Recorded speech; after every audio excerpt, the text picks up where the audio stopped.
সকলের সহযোগিতা নিয়ে এই শেরপুর জেলা পুলিশকে অতীতের যে কোনো সময়ের চেয়ে একটা উত্তম সেবা প্রদানের যে একটা হলো সংস্থা, সেটাই হলো পরিণত করতে চাই। আমি আসলে ঢোল পেটানোর লোক না, আর আমি চাই যে হলো, আপনারা কিছু মনে করবেন না, আমি হলো স্ট্রেট কথা বলতে পছন্দ করি। আমার ঢোলটা আমি কারো কাছে বর্গা দিতে চাই না, কারণ আমার ঢোলের যত্ন আর কেউ বেশি নিবে না, আমার চেয়ে বেশি নিবে না। মূল প্রসঙ্গে যদি আমি বলতে চাই, তাহলে এই শেরপুর জেলা আমার অনেক পরিচিত। আমি যখন বিশ্ববিদ্যালয়ে পড়াশোনা করেছি, এই শেরপুর জেলার উপর দিয়ে আমার যাতায়াত ছিল। আমি ঢাকা বিশ্ববিদ্যালয়ে পড়াশোনা করেছি, এখান দিয়েই আমার যাতায়াত। ওই সময়ে ড্রিমল্যান্ড সার্ভিসটা খুব ভালো ছিল। আমি জানি না এখন কোনটা ভালো। যে সময়টাতে আমি হলো শেরপুর জেলার পুলিশ সুপার হিসেবে যোগদান করেছি, এখানে সকল শ্রেণী পেশা মানুষের অনেক প্রত্যাশা রয়েছে। একই সময়ে আমাদের যে হলো পুলিশের যে হলো মনোবল, এইটাও সবচেয়ে হলো দুর্বল অবস্থানে রয়েছে। কাজেই বিরাট একটা চ্যালেঞ্জিং সময়ে আমি এখানে এসেছি, এবং সদাশয় সরকার মনে করেছে যে এই ছেলেটা, এই অফিসারটা ওখানে গেলে এই ক্রান্তিকাল উত্তরণ করতে পারবে, সেই ভরসা করেই আমাকে পাঠিয়েছে। আমিও পারবো ইনশাল্লাহ। কিন্তু কথা আছে এখানে, আসলে পুলিশের পক্ষে কি সবকিছু করা সম্ভব না। এখানে হলো পুলিশের হলো স্টেক হোল্ডার হলো সবাই, সকল শ্রেণী পেশা ধর্ম, সকল মানুষ। আমরা অসুস্থ হলে হাসপাতালে যাই, তার আগে যাই না সাধারণত। কিন্তু পুলিশের প্রয়োজনটা আসলে জীবনে মরণে এবং কি মরণের পরেও হয়। এটা ব্যাখ্যার প্রয়োজন নাই, আপনারা জানেন। আমাদের অনেক ভুল ত্রুটি ছিল, এখনো আছে। আমি বলতে চাই এভাবে যে পুলিশ হলো একটি রাষ্ট্রের দর্পণ। কিভাবে একটু ব্যাখ্যা করি আমি। রাষ্ট্রের মানুষ আমরা এই রাষ্ট্রে যে হলো পুলিশিং জবটা করি, আমরা এই দেশেরই মানুষ। আপনি আমি একই জায়গায় হলো জন্মগ্রহণ করেছি, বেড়ে উঠেছি। আমি হলো নিয়তির পরিহাস বলেন বা হলো ইচ্ছাই বলেন, সদিচ্ছাই বলেন, আমি আজকে পুলিশ হয়েছি, আপনি সাংবাদিক হয়েছেন, অন্য কেউ ডাক্তার হয়েছে। কিন্তু এই সমাজের মানুষ আমরাও।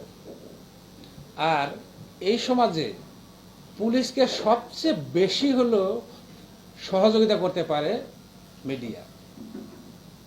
কারণ পুলিশের যে হলো সীমাবদ্ধতা, জনবল সংকট বা পর্যাপ্ত জনবল না, এর জন্য আমাদের হলো অনেক সীমাবদ্ধতা থাকে। কিন্তু আপনারা যেহেতু শেরপুরের বাসিন্দা, শেরপুরেই থাকেন, শেরপুরেই বেড়ে উঠেছেন, আপনার হলো নেটওয়ার্কটা হলো বিস্তৃত, যে কারণে আমার অনেক আগেই আপনি হলো একটা খবর পেয়ে যান। আপনাদের কাছে অনুরোধ, একটাই অনুরোধ, আপনারা জেলা পুলিশ শেরপুরকে সহযোগিতা করেন, বস্তুনিষ্ঠ সংবাদ পরিবেশন করেন, কোথায় কি সমস্যা হচ্ছে সেটা আমাদের জ্ঞাত করেন। ইনশাল্লাহ আমরা উপযুক্ত ব্যবস্থা নেব। এক্ষেত্রে আমাদের যে হলো পেশাদারিত্ব, সেটা শতভাগ বজায় রেখে আমরা হলো কাজ করব ইনশাল্লাহ। সবসময় আমরা সব কাজ করতে পারি না, এর মানে এই না যে আমরা অক্ষম, তা না। আমাদের যথেষ্ট সক্ষমতা আছে। আইনেরও কিছু হলো বিষয় আছে যেখানে হলো জনগণকে কিন্তু সম্পৃক্ত করা হয়েছে। কারণ যারা আইন প্রণয়ন করেছেন ওনারা কিন্তু জানেন যে জনগণকে সাথে নিয়েই আমাদের কাজটা করতে হবে। এজন্য আপনাদের মাধ্যমে এই শেরপুরবাসীকে আমি একটা মেসেজ দিতে চাই, শেরপুর জেলা পুলিশ আপনাদেরই লোক। সেটা শ্রেণী, বর্ণ, ধর্ম নির্বিশেষে সকলের জন্য প্রযোজ্য। আপনাদের লোককে কখনোই প্রতিপক্ষ ভাববেন না, তাদের সহযোগিতা করুন, জেলা পুলিশকে সহযোগিতা করুন। আপনাদের যে হলো উত্তম সেবাটা সেইটা নিশ্চিতে জেলা পুলিশ বদ্ধপরিকর। সাংবাদিক ভাইদের প্রতি হলো বিনয়ের সাথে বলতে চাই, আপনারা সবসময় চেষ্টা করবেন হলো বস্তুনিষ্ঠ সংবাদ পরিবেশনের জন্য। বস্তুনিষ্ঠ সংবাদ কি এটা আপনারা জানেন, যেহেতু এই পেশায় নিয়োজিত আছেন। অনেক সংবাদ আসে যেগুলো আসলে এটার আসলে ডালপালা শিকড় এগুলো কোনোটাই আসলে খুঁজে পাওয়া মুশকিল হয়ে যায়। এই জন্যে একটু তথ্য উপাত্ত দিয়ে বস্তুনিষ্ঠ সংবাদ যদি আপনারা পরিবেশন করেন তাহলে আমাদের ওই জিনিসটা অ্যাড্রেস করতে হলে খুব সুবিধা হয়। এক্ষেত্রে আমি হলো সকলের সহযোগিতা চাই। সকলের সহযোগিতা নিয়ে এই শেরপুর জেলা পুলিশকে অতীতের যে কোনো সময়ের চেয়ে একটা উত্তম সেবা প্রদানের যে একটা হলো সংস্থা, সেটাই হলো পরিণত করতে চাই। আপনাদের সবাইকে হলো সাথে নিয়ে দয়া করে এই মেসেজটা শেরপুরবাসীকে আপনারা দেবেন। শেরপুরবাসী জেলা পুলিশকে সহায়তা করবে। আমরা আইন শৃঙ্খলা সহ আমাদের উপরে যে অর্পিত দায়িত্ব, সকলের সাথে ঐকতান মিলিয়ে একসাথে সমন্বয়ের মাধ্যমে আমরা সেই সমস্যাগুলোর সমাধান করে শেরপুরকে একটি হলো সুন্দর, সাবলীল এবং হলো নিরাপদ জেলা হিসাবে, একটা মডেল জেলা হিসাবে রূপান্তর করতে চাই। ধন্যবাদ সবাইকে। শেরপুরের ইতিহাস, শেরপুরের সাংবাদিকতার ইতিহাস, প্রশাসনের সকল ইতিবাচক কর্মকাণ্ডগুলো আমরা তুলে ধরি, সেই ক্ষেত্রে আমরা কাজ করব। আমাদের জেলার ব্র্যান্ডিং হচ্ছে পর্যটনের আনন্দে তুলসীমালার সুগন্ধে। এই জেলা কৃষি খাদ্য সমৃদ্ধ অঞ্চল। এই জেলার মানুষের মন মানসিকতা অনেক ভালো এবং এই জেলায় যারা কাজ করেন, অতীতে ভালো সাক্ষ্য রেখেছেন, তারা অভিষ্ট লক্ষ্যে পৌঁছতে পারেন।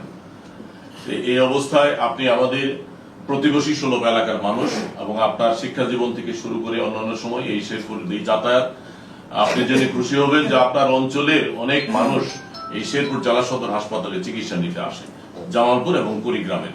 সেই ক্ষেত্রে আপনাদের সাথে একটা ভাতৃসুলভ সম্পর্ক আমাদের রয়েছে। আপনি এই এসেছেন একটি পরিবর্তিত অবস্থায়। এই পরিবর্তিত অবস্থায় শেরপুরের আইন শৃঙ্খলার উন্নয়নে কাজ করবেন, নান্দনিক শেরপুর করার ক্ষেত্রে কাজ করবেন। সাংবাদিক ফৌজদারি অপরাধ করতে পারে, এটা আমার বিশ্বাস করতে কষ্ট হয়। তো যদি কেউ এরকম ফৌজদারি অপরাধ করে থাকে অবশ্যই আপনি অ্যাকশন নেবেন। তবে পক্ষ প্রতিপক্ষ, রাজনৈতিক পক্ষ, রাজনৈতিক নেতারা আমাদের দেশটাকে কি করেছে, আপনারা তার জ্বলন্ত প্রমাণ। এরকম যেন না হয়। কোন সাংবাদিক যদি অপরাধ করে তার বিরুদ্ধে ব্যবস্থা নেবেন, ফৌজদারি অপরাধ করলে ফৌজদারি ব্যবস্থা নেবেন, সমস্যা নেই। কিন্তু অহেতুক কোন সাংবাদিককে মানে কারো পছন্দ হয় নাই, সাংবাদিকের নামটা দিয়ে দিল আর এর জন্য আগের মতো পুলিশকে রাজনৈতিক কাজে ব্যবহার করলো, এরকম একটা জিনিস যেন না হয়। একটা কথা বলবো, আমরা যারা সাংবাদিকতা আছি এরাও নানাভাবে টিউন হয়ে গেছি ক্ষমতা কেন্দ্রের সাথে। মানে এত 16-17 বছর আমাদের টিউন করে ফেলা হয়েছে, আমরা ভুলে গেছি আমাদের সম্মানের জায়গাটুকু। আমরা চাই প্রতিটা সাংবাদিক যেন মাথা উঁচু করে এখানে থাকতে পারে। এবং কিছু কিছু ক্ষেত্রে দেখেছি আপনাদের অনেক অফিসার ডমিনেট করতে চায় সাংবাদিকদের, এটা যেন না হয়, আমাদের কানে যেন না আসে। পরিষ্কার কথা পরিষ্কার। এইভাবে এই জায়গায় কাজ করবে, প্রতিটা সাংবাদিক সম্মানের সাথে কাজ করবে, আপনাদের সাথে কাজ করবে, আপনারা সাংবাদিকদের সাথে কাজ করবেন।